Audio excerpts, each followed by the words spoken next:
Au début des années 1920, le funiculaire est construit par la Caisse syndicale d'assurance mutuelle des Forges de France pour desservir le sanatorium du plateau des Petites Roches.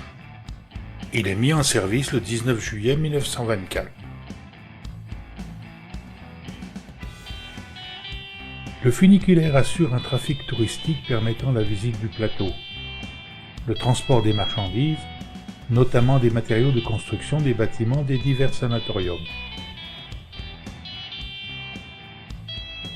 Le funiculaire assure également une desserte quotidienne de ces établissements et du plateau.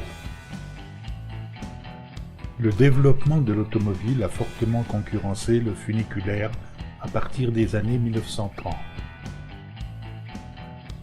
Le trafic diminue et l'exploitation est abandonnée en 1972.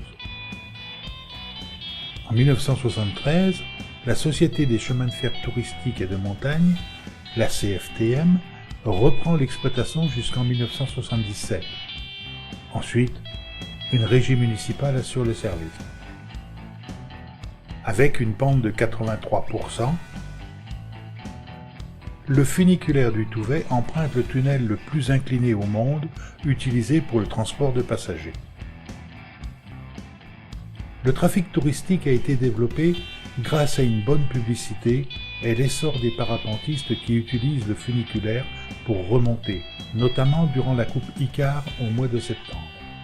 Le funiculaire grignote, à plus de 90 ans, 750 mètres de dénivelé le long des pentes de la Chartreuse.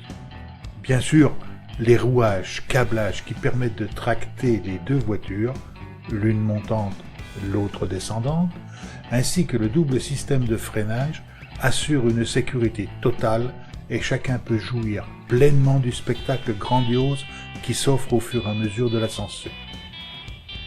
De la vallée du Grésivaudan à 260 mètres d'altitude jusqu'à la gare haute de Saint-Hilaire-du-Touvet à 1000 mètres d'altitude, le funi monte en 20 minutes sur des pentes vertigineuses et vous découvrirez au sommet un panorama splendide, l'horizon des Alpes du Vercors au Mont Blanc.